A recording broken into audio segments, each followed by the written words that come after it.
বাঙালিদের ব্যাপারে একটা বদনাম বহুদিন থেকেই আছে যে সবথেকে বেশি বন্ধ বা হরতাল নাকি বাঙালিরাই করে। কিন্তু সত্যি কি তাই? আচ্ছা বলুন তো, স্ট্রাইককে বাংলায় ধর্মঘট কেন বলে? আসুন, কোনো রকম রাজনৈতিক দলাদলি ছেড়ে আজকের এই ভিডিওতে বন্ধ বা হরতালের হাল হকিকত সম্পর্কে সব কিছু জেনে নিই। জানেন কি, বন্ধ বা হরতালকে ইংরেজিতে স্ট্রাইক কেন বলে? আসলে প্রাচীনকালে নৌপথে যারা ব্যবসা করত সেই পুঁজিপতিদের বিরুদ্ধে প্রতিবাদ স্বরূপ সেই সময়কার নাবিকরা পাল তোলা জাহাজগুলির পাল নামিয়ে দিত বা নিচু করে দিত। আর ইংরেজিতে একে বলে স্ট্রাইক বা লোয়ার। আর সেখান থেকেই এই স্ট্রাইক শব্দের উৎপত্তি। আর বন্ধ শব্দটা তো সংস্কৃত বা হিন্দি শব্দ বন্ধ থেকে এসছে, সে তো আমরা জানি। তবে হরতাল শব্দটি কিন্তু মোটেই বাংলা ভাষা নয়, এটি একটি গুজরাটি ভাষা, যেখানে হর মানে হলো প্রত্যেক আর তাল মানে হলো তালা, অর্থাৎ প্রত্যেক দরজায় তালা। আর এই হরতাল শব্দটি কিন্তু গান্ধীজির দেওয়া। তবে বাংলা শব্দ ধর্মঘটের উৎপত্তি কিন্তু বেশ মজার। ধর্মঘট বলতে আসলে ধর্ম দেবতার জন্য যে ঘট বা কলস আনা হতো তাকে বোঝায়। অতীতে এই ঘটটা বৈশাখ মাসে গঙ্গাজল পূর্ণ করে কোনো একটা বিষয়ে সিদ্ধি লাভের জন্য এনে এটাতে হাত রেখে প্রতিজ্ঞা করা হতো, অর্থাৎ ধর্মঘট স্পর্শের দ্বারা কার্য সিদ্ধির চেষ্টা করা হতো। এবার এটাও ভাবা হতো যে ধর্মঘটকে স্পর্শ করে কোনো অধর্মী এই কাজ করতে পারবে না। কিন্তু পরে পরে এই শব্দের অর্থ, উপলক্ষ সব পাল্টে যায়। ব্রিটিশ আমলের সময় থেকে এই ধর্মঘটের অর্থ হয় কর্মবিরতি। আসলে ধর্মঘটের দ্বারা কার্যসিদ্ধির মতোই কর্মবিরতির দ্বারা কার্যসিদ্ধির একটা প্রয়াস করা হতো, অর্থাৎ সেখান থেকেই এই ধর্মঘট শব্দটা যে আসে তা বলা যায়। এবার আসি ইতিহাসের পাতায় বর্ণিত প্রথম ধর্মঘটের কথায়। আজ থেকে প্রায় 3000-এরও বেশি বছর আগে 1152 খ্রিস্টপূর্বাব্দে প্রাচীন মিশরে প্রথম ধর্মঘট হয়। সেই সময় ফেরাওর জন্য যে টোম বা চূড়া তৈরি করা হচ্ছিল সেই কাজে নিয়োজিত কারিগররা কম বেতন আর বিভিন্ন রকম কাজের সমস্যার জন্য প্রথম ধর্মঘট করেছিলেন।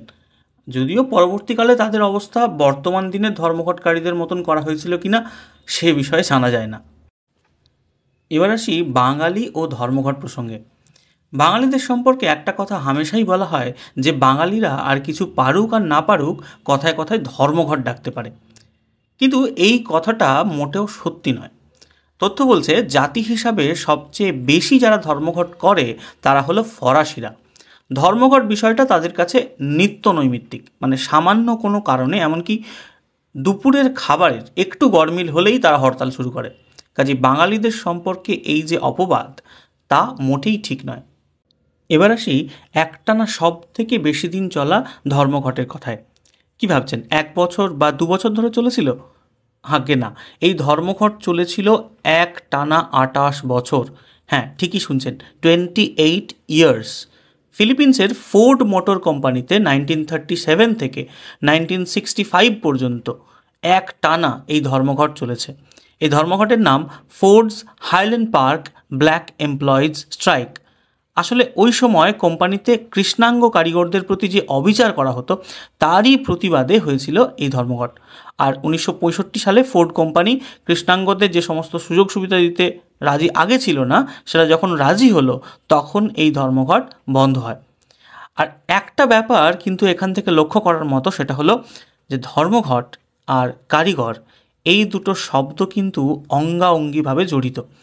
তাই আমার মনে হয় যে সমাজ গঠনের কাজে কোট আনকোট সমাজের যারা আসল কারিগর, রাজনৈতিক নেতারা বাদ দিয়ে, তারা যদি মাঠে নামেন তাহলে হয়তো সুদিন এলেও আসতে পারে। তবে হ্যাঁ, আজকের দিনে দাঁড়িয়ে ধর্মঘট কথাটার অর্থ অনেক পাল্টেছে, অনেক বৃহত্তর হয়েছে। এখন স্ট্রাইক দ্বারা সারা বিশ্বের জন্য কল্যাণকর কাজের দাবি করা হচ্ছে, তাও আবার সারা বিশ্বব্যাপী ধর্মঘটের মাধ্যমে। মাত্র 15 বছর বয়সী গ্রেটা থুনবার্গ জলবায়ুর পরিবর্তন নিয়ে যাতে দ্রুত পদক্ষেপ নেওয়া হয় এবং তার জন্য যাতে বিশ্বের সমস্ত দেশকে বাধ্য করা যায়, সেই জন্য একটি বিশেষ ধর্মঘট চালু করেন। এটির নাম ছিল ফ্রাইডেজ ফর ফিউচার, অর্থাৎ প্রত্যেক শুক্রবার হোক ভবিষ্যতের জন্য। আর সেই শুক্রবারগুলিতে প্রতি শুক্রবার সারা পৃথিবীর বিভিন্ন দেশের কোটি কোটি ছাত্রছাত্রীরা স্কুলে যাওয়া থেকে বিরতি নিয়ে সেই সচেতনতা প্রচার করেছে।